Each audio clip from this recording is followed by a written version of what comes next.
Good day, bonjour. I am Nathalie, the driving force behind a compelling interview and podcast series, inspiring women's stories. I am French and Australian with a strong French accent. In 2019, I relocated with my husband and my 3 children to Australia to establish my own startup. I have a deep passion for storytelling, and as a mother, I find it incredibly enriching to share this enthusiasm with all generations through inspiring narratives.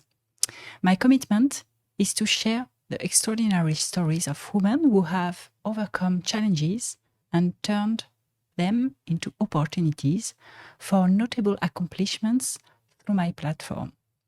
I illuminate the journeys and triumphs of these remarkable women with the goal of inspiring all generations. Fueled by a passion for storytelling and a dedication to amplifying diverse voices, my interviews not only celebrate the achievements of my guests, but also act as a potent catalyst for empowerment and motivation. Stay connected with Nathalie and dive into a world of inspiration by following her podcast, Inspiring Women's Stories. Join us for uplifting tales and engaging conversations. So, first of all, could you introduce yourself and share about your stories in terms of your past? What did you do before? And yes. Beautiful. Thank you so much for having me along. I'm very excited to speak with you today. So I'm Chani. My business is DreamCraft. I'm the co-founder and also creative behind it. So I do a lot of facilitation as well as visual design and things like that. But my journey probably started back when I was about 16. I went through a lot of challenges with like body image growing up. And at 16, I just went, I'm going to become a dietitian. And I was a woman on a mission. And so it took about 8 years to achieve that, finishing high school, getting through a couple of degrees. I almost failed towards the end of one of my placements just before, finishing to become a dietitian. But eventually that dream sort of eventuated and I moved up to the Riverland in South Australia and started work there as a new grad. And I was very, very fortunate up there that I had some amazing team leaders, coordinators who saw the potential in me. So I had the opportunity very early on to start running like the dietetics and diabetes department. And then I also took on the allied health team leader role up there. And I worked between those for a couple of years. And early on in my career, I sort of started to realize a common thing that would come up with clients coming through clinic would be, I know what I need to do, but I'm just not doing it. Mm-hmm. And I think we've all probably gone through that at some point. Yeah. And so it's like, it's not a lack of the knowledge and the information out there, but what's the missing link? Yeah. And then, I kept sort of building on in my career. And I got to a point, it was end of 2014. So I just turned 30. Yeah. I had a beautiful team, like such a young, gorgeous team. But for me, just before Christmas, one of my good friends and mentors passed away. And sometimes, you feel like life gives you that wake up and shake up. You're like, oh, okay, like what's going on here? Yeah. And then 6 months later, one of my young physios passed away too. And that just kind of went, okay, like I've sort of gotten to this point in my life, but what else? Like, is this the life, do I want to continue living this way, or is there something more, something else? And I knew I had some creativity in me that I wanted to get out more.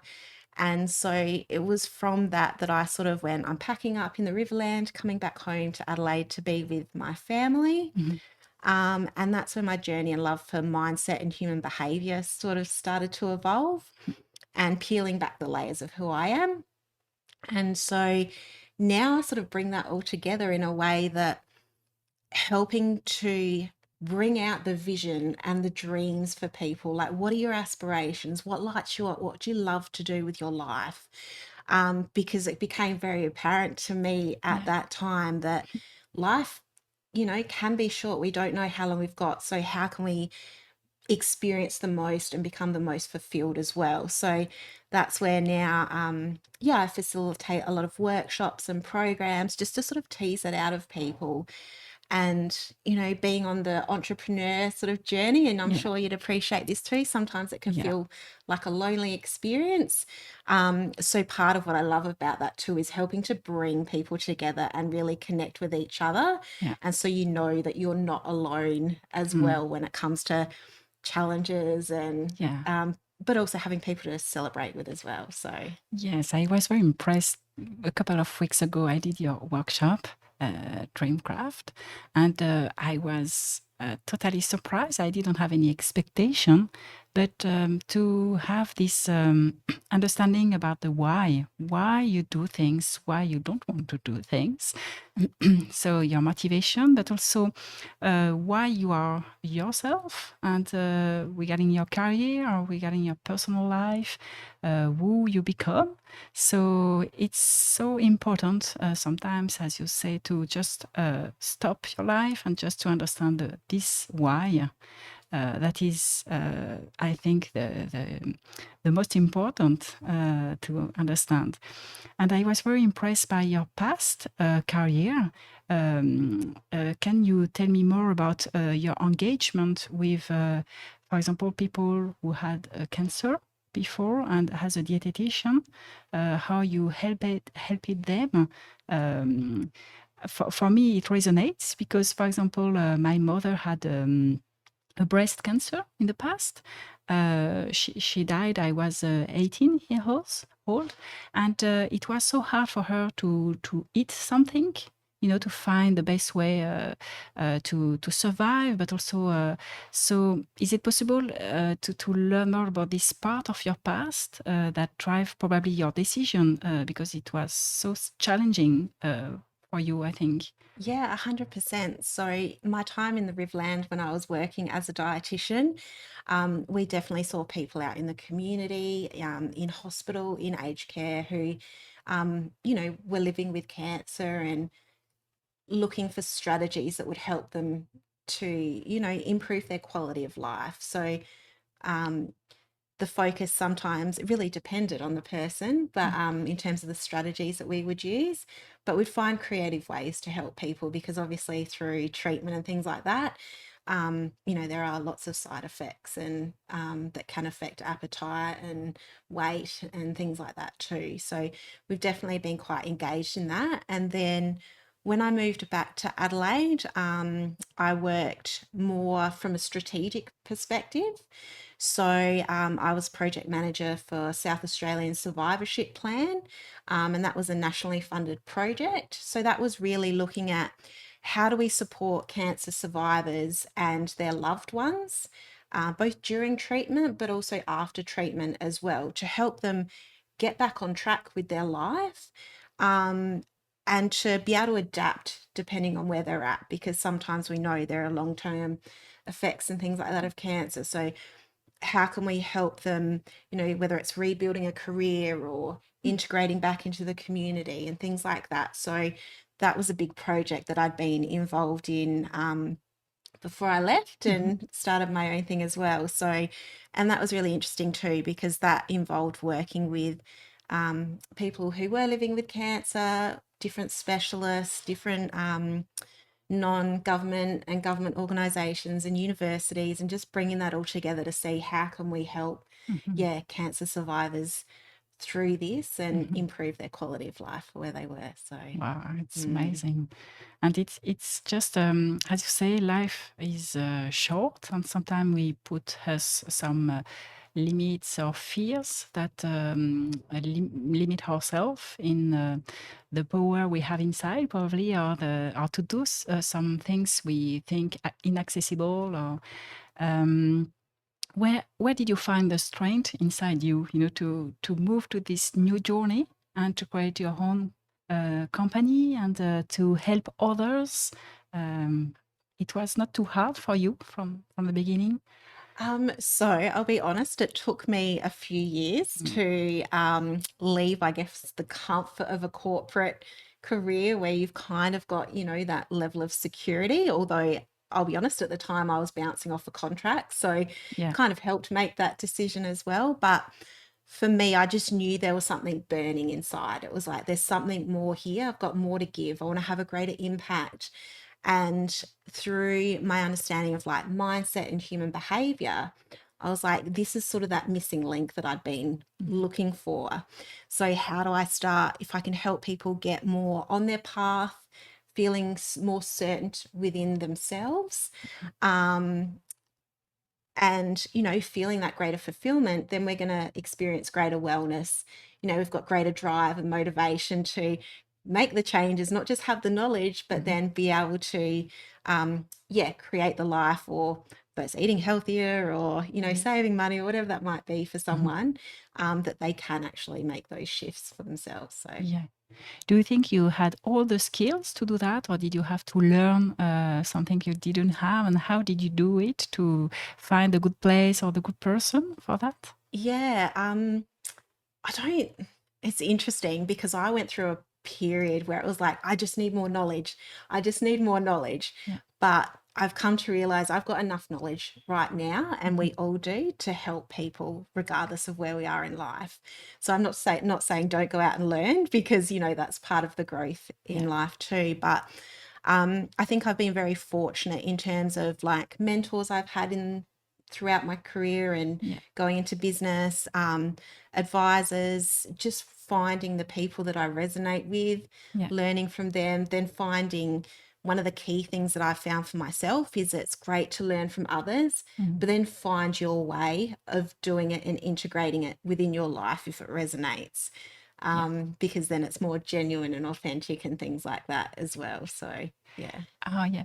Do you think the mentor was inspiring for you, or do you think all people can do what you did? What is in your opinion? What do you think? Yeah, for me, I'm a very bit different person to when I probably first left my career and the Riverland initially. And that's because I've been stripping back all the stuff that isn't me, and uncovering who I am. So the more that I've been able to do that, the more I guess that internal certainty has grown, and then the confidence to just go, I'm just going to do it. And I've had multiple times sort of in business where, I've grown to a point, but then I've had to let some things go. And then sort of like you're in that rebuild stage. But just knowing that something that I've realized is you're always prepared for any challenge that comes up for you. And something that's really powerful is when you can look at where you are today and where you want to go and what it's going to take to achieve that, including the challenges. And then you look back over your life, you'll see your life has been preparing you, maybe just on a smaller level, but to take on those greater challenges as well. So that's something that I've sort of evolved and come to really understand and appreciate more recently too. So And I think we change during the life, after the studies or the uni, we want to start our career, and we have, I think, an idea that we would like to go in this direction. But in fact, after maybe you have some children or an husband, or you move to another country or another city, and it changes also the way you continue your professional life and personal life. So I understand totally that the fact that you change also, and you need to readjust during all your life. The dream you had when you were a kid and after the uni, it's something that changed all the time. So regarding the fact that you organize some workshop, it's also the same. You give, for example, 2 months of goal.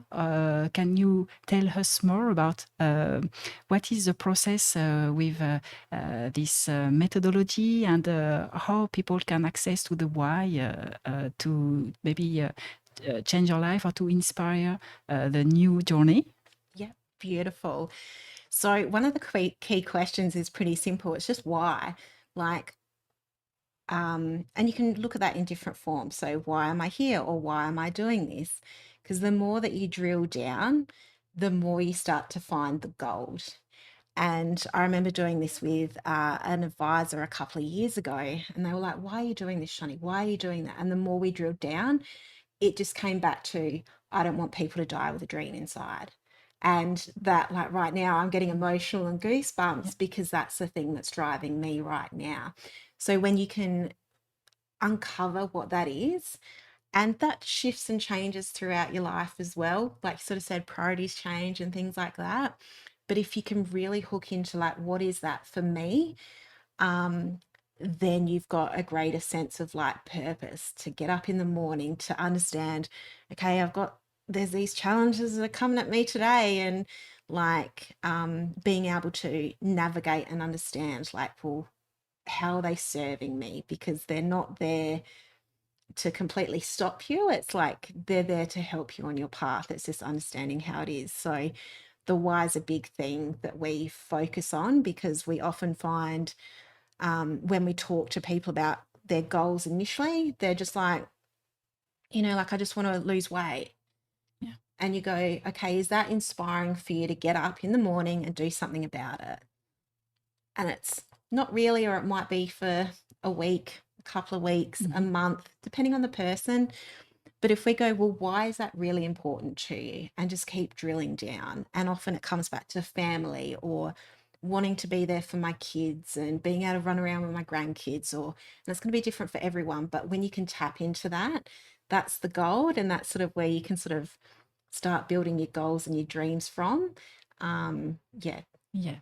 And do you think people lose motivation if they don't find the why in terms of, for example, losing weight, or do some sport, or I don't know. Do you think the fact that you know the why, you will be in long term more implicated in your decision, or your way to see things? Yeah, so there's a few things that I sort of say are key to that.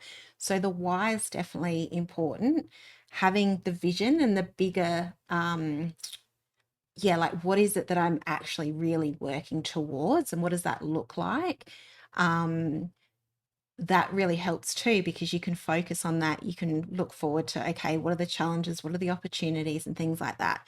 The other thing is we're all geared by our own internal drivers. So we've all got this unique thing within us that drives us. So for me, personal growth and learning is huge. Like, I do so much of that, but then I love to translate that and share that with other people's to help them within their life, and to turn that into things that are visual and creative, that help people connect with themselves and others. And that's me personally, and that's what sort of drives me in life. And so then I create my vision and my dreams around that. Whereas other people, that will look very different. So people might have more of a focus on, like family, or, there might be something around problem solving and IT, or, different things. So we've all got our unique set of drivers or values. And what often happens is, if we're trying to do something that's not in aligned with our purpose, our vision, our values, it's like a disconnect. So, you've got to, for the air conditioner to work, you've got to plug it in and turn it on. But if it's out of the PowerPoint, it's disconnected. It doesn't know to work or not. And so this is what happens within our brain, in our mind, that if we can't see the purpose behind an action, if we can't connect it to what's really important to us, then that's when you start to lose motivation. That's when you start to feel like you're self-sabotaging, which is actually a beautiful way to bring you back to who are you at the core, because you're consistently going to be brought back to what's really important to you. And then once you've got that bigger picture and the purpose and understanding of what's driving you, if there are things that you're doing or wanting to achieve outside of that, then there's strategies you can use to create the mental connection. So it's talking to each other, and so you don't have that resistance, or you have less of a drop off. It's not to say you completely avoid it, but it definitely helps you on that. Yeah. And do you see already some people who cannot find the why, and how to help them, for example? Yeah. I think sometimes, and we all go through this, and even with what I understand as well, like I go through it Mm, too. You have times where you might feel a bit lost, or you're taking on other people's things. So mhm, I often talk in like the workshops around like if we've got shoulds mhm, and needs to and have tos, like they're often imposed, whether it's society or whether it's other people around us. yeah. So that can then affect our ability to be connected with who we are and what Mhm, we're here to do as well. Um, so a lot of it is, sometimes it's that process of mhm, peeling back the layers. And, if you're admiring something in someone, mhm, what is it about them? mhm, What can you see in them? Because you can only see in someone else what's within you. So when you can go in and go, okay, like I have that within me, mhm. then that also allows you to shine Yeah. and to become more certain within yourself. The same as if we're looking at someone and we're judging them for something that they're doing that we're like, I don't think you should be doing that. Mhm, If we can see where we do that as well, then again, that allows us to grow, that allows us to shine, that allows us to understand those around us and have better connections and relationships too. So, um, yeah, and for me, like I've been working through like mindset work for 10 years. Like it's a consistent process of chipping. And, when I first started, I had a lot of other stuff on me. And one of the things that got me into, well, another thing, I guess, into human behavior and mindset was I used to feel like I could express myself with family and friends and those I was close to, but I had a lot of trouble feeling like I could express and be myself around strangers mhm. within the work environment, depending on who was there. Yeah. And so a lot of I've had to do a lot of work on myself in terms of like uncovering who I am and Mhm. what was it about those situations that, I dulled my light so I can Mhm. shine bright again. So Oh, it's very yeah, interesting. Yeah, yeah. yeah. It's also to maybe love ourselves, how we are, and not to put us big um, goals that are not achievable. Yes. Just also to be ourselves. No, it's very interesting. Do you have also a story to share where you worked with someone as maybe a personal coach or I know professional coach, and just helping this person to achieve or to understand who the person is, the why. Did you have an example to share and how it brings for him value and the next journey for him to or her to start new activities or see life differently? Yeah, just trying to think. Like I've had one particular client where they're like, I didn't really believe what you did in what you did. Yeah. And anyway, we sat down, we probably spent a good 2 or 3 hours together and we mapped out, pulled out all the ideas out of their head, mapped it all out visually. Yeah. Because that's something big that we do within DreamCraft. Yeah. I think you do a lot of, drawings or put some colors, something very visual. And I think it helps a lot to have this visual aspect, not only writing, but also to understand the color you like or the texture and yeah. 100%. It's about sort of painting that real vivid picture and image because we can see a whole lot of words, but to remember them or to recall them or to have like a real meaning, the visual just amps that up more as well. Mhm. So, yeah, when we created this for one of my clients, like 12 months later, they were like, yeah, I didn't believe in what you did, but I've pretty much achieved everything but two things on, what we created together. And that's, really powerful. And then sometimes I think it's just beautiful seeing those who are maybe a bit more reserved and quiet and shy and introverted, if you want to call it that, they just start to flourish. Mhm. Like it's that, they start to open themselves up and they start to dive into, well, what do I want? Yeah. And having that freedom again to dream big because, sometimes that's what people get out of it. And what we might have in our head today might look very different in 12 months time, Yeah. 2 years time, 5 years time. So I always say whatever you put down today is perfect. It's Yeah. something. Yeah. And then you just keep chipping away and Yeah. peeling back the layers. And Don't forget to subscribe and join our podcast, Inspiring Women's Stories by Nathalie. For sure, yeah, probably when you after meet 12 months ago, the goals are totally different, and the yes, direction also probably. So yes, I admire what you do, because I think people just come back to you and say, "Oh wow, you helped me a lot," probably. And so, for example, between 10 years ago and now, if you compare your life, or what kind of tips you can share today for example, women who would like to maybe change their career, or to face to challenges in their daily work or daily journey, just to find the power or the strength to maybe move to the next step? What will be the recommendation you can share? Yeah. yeah, perfect. So that sort of comes back to what we've sort of talked about around your why, your vision, and those drivers. Like once you kind of start to unpack those and see them for what do they all look like and mean to you, and then appreciating like what's the skills and the knowledge and experience you've got.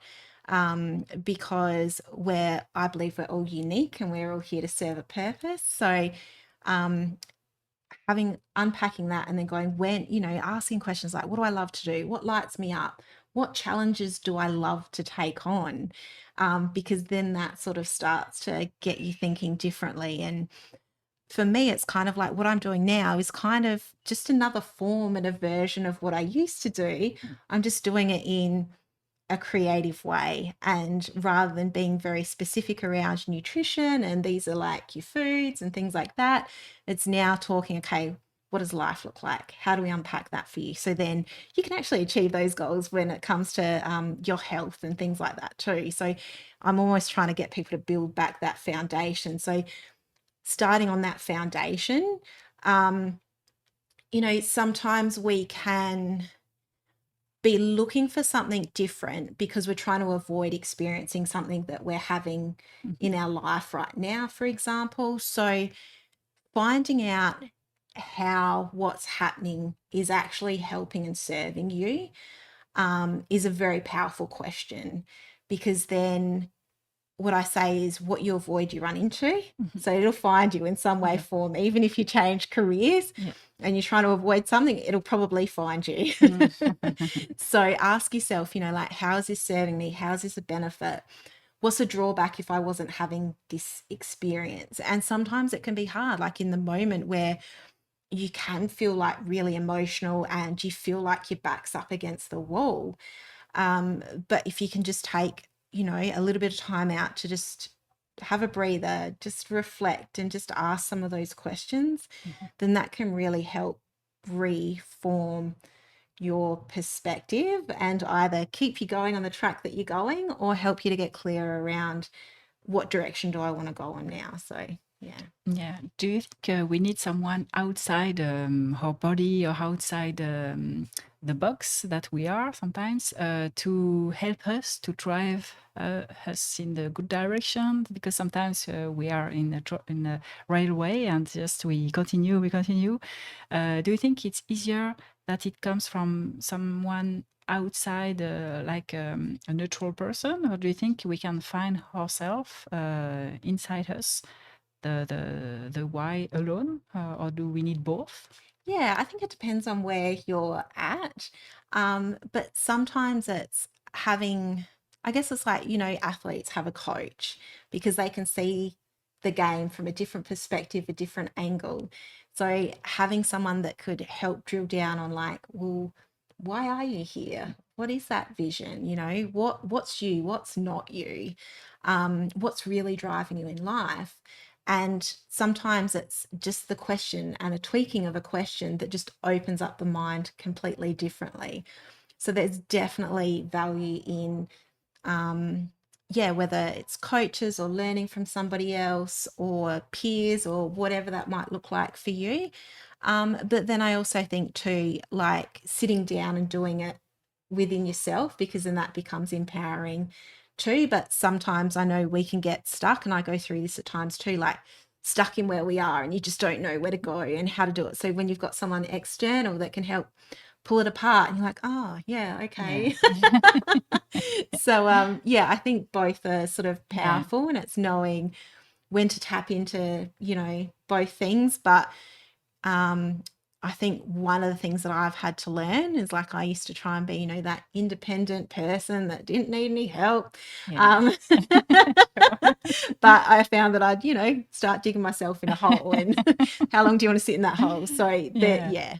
Yeah, Yeah. and probably sometimes we don't we think bad things in terms of ourselves. We put us with maybe hard judgment, or and in fact to confront with the reality with people outside, they will give you a good feedback, and you didn't realize that in fact you thought it was bad, but in fact it's good. For example, I have a French accent, and it's terrible to change it. And in fact, Australian people told me, "Oh, I love your accent." I said, "Okay, I have an accent. If you love it, good." In Yeah. fact, because you put yourself, with some limits, and in fact, it's just to have another opinion outside of yours. Yeah, yeah, absolutely. And embrace that unique part of you, because that's part of what makes you you. So, Exactly. I think we are all different, and yes, it's always good to see that it's good to be different. In fact, it's yes. just One of the things that I've sort of come to realize, I have a saying, fit in by standing out and being you.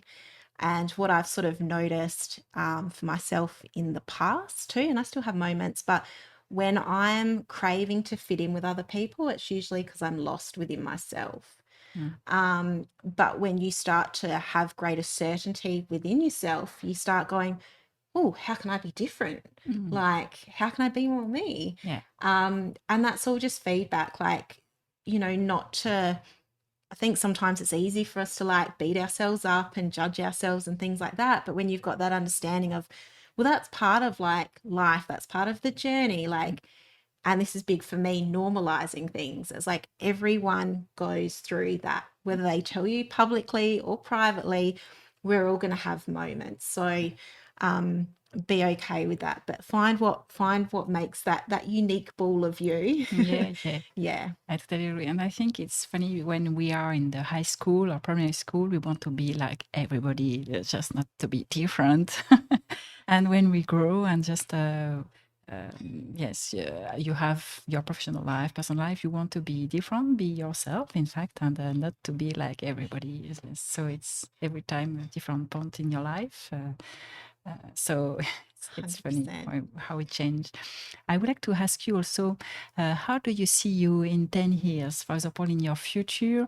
Um, because DreamCraft, it's beautiful company. Do you want to also have people contacted you from overseas, outside of Australia, or where do you see you in 10 years? Absolutely. So I just love what I do when it comes to, yeah, just being able to facilitate that connection, the creativity, and just seeing people sort of light up. So for me, I'd love to be global in 10 years' time, to be able to be running and facilitating different sort of workshops, programs, and that we've sort of built out like both an online platform as well as programs that accommodate for whether it's just an individual, within schools, within the business and corporate section, because it's all so important at different points in life, that it's like, how do we just help you keep connecting with you? How do we help you shine that light?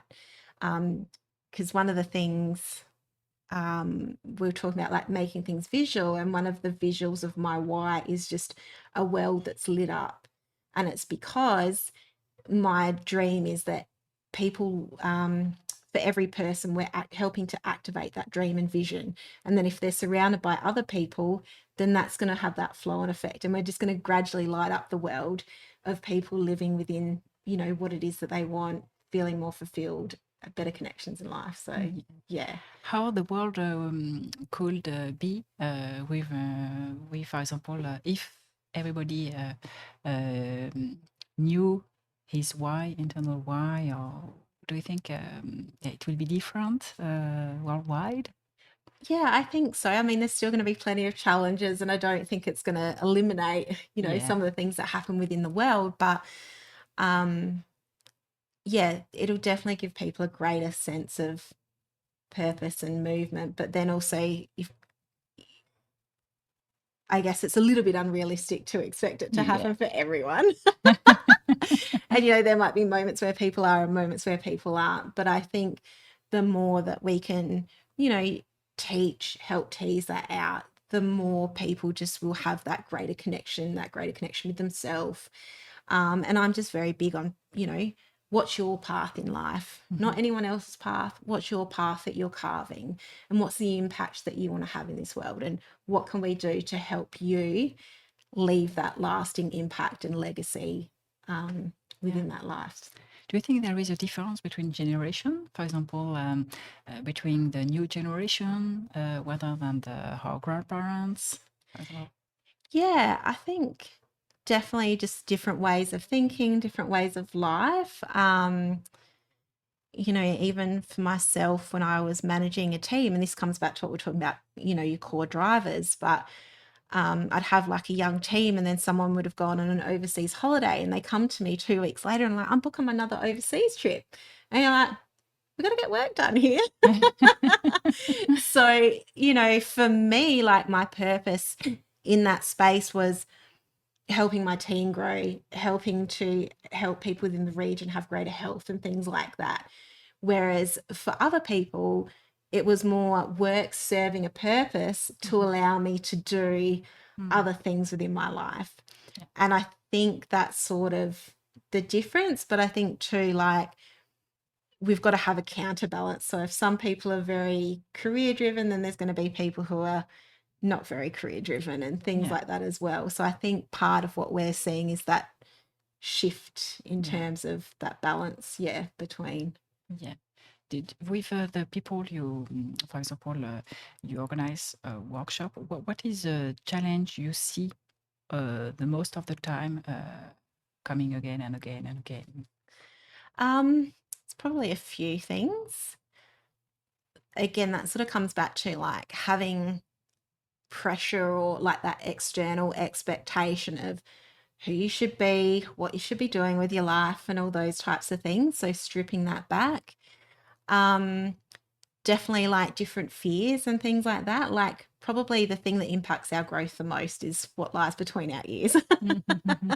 So, but often, there's like fears or that need for like perfection or the fear of rejection and judgment and things like that, or even that fear of failure if they feel like they've, that's something that pops up too, that people have set goals in the past and they just haven't achieved it. So then they go through this cycle, well, what's the point of setting goals and having goals and things like that? And I ran a workshop last year with a local gym, and I showed them how to do it more in a visual way and drilling down the why. And, there was someone there that was like, I was so resistant to even thinking about goals, looking at goals, but now I'm really excited to do it. So I think a lot of it is just, what's happened in the past or our past experiences and how we perceive and see those things can definitely sort of impact and influence. Yeah. Do you think sometimes we put some big goals or unachievable goals, and we need to put just step by step, like a small goal? So do you see that very often, or people just are realistic and they know them very well? Oh, 100%. Everyone's sort of different and we're all in different mindsets. And, one of the things we did at the start of the workshop that you were at was we went through and what are all the things that I'm grateful for? Because then that brings us back to a state of we're not overexcited. We're also not deflated, because that can actually impact how high we set the bar, even if it's too high, or how low we might set it as well. And, I've had clients in the past and they're like, oh, like my vision is, this global retreat and we're bringing all these people together and educating and whatever else. And they're like it's just, this process and this drag, and I just can't see it happening. And I said, hang on a minute. You've just spent a weekend with like some good friends on the Gold Coast. You've run a workshop that was, about empowering relationships and things like that. I'm like, that's the microcosm of the big picture. And so I think it's appreciating and recognizing those small things where you can see your vision coming to life and your goals coming to life. And celebrating too, like, what actions have you taken? What have you done differently? What different decisions are you making? Because often we can get so super focused on like the big picture where we're not yet, that we forget to appreciate and experience life in the moment of where we are too. So yeah, I don't know if that answers your question, but definitely yes. And I think it's like monitoring also, to just very often appreciate small goals also, and see what works, what doesn't work, and yes, not to give up, but also regularity, long-term implication, because I can see that it's like a mountain. You need to continue and continue, and in our society we have so many choice, so we can give away very easily. So yes, it's also to have the strength inside you to continue and not give up. 100%. Yes. Yeah. And I think that comes back to, again, your why, like what's really driving you, because the more that you've got that within your mind and you wake up to that, the more you go, right, like I'm taking on today. It doesn't matter what's going to happen. Like this is part of the journey. And again, your why, your vision, and understanding your core drivers, because that will help you. No, I totally understand. No, thank you so much. It was amazing to have you today. It's a new podcast. The name, Women's Inspiring Women Stories from Nathalie. And I thank you so much to have you here today with me, because I believe there is wonderful stories to share. We don't want to reinvent the rule, but we just want to bring value to all generation of women who are looking after advice, or maybe people who had the same experience, and transforming challenges into opportunities is something that we would like to take care and bring some amazing story. Thank you so much for your time today, and all the best for the next couple of weeks and your new journey. Thank you so much. Thank you for having me. And I'm looking forward to hearing more of the stories that you start bringing out and sharing, because the impact that'll have will be phenomenal. So. Thank you so much, and talk soon. Don't forget to follow her podcast, Inspiring Women's Stories by Nathalie. Thank you very much.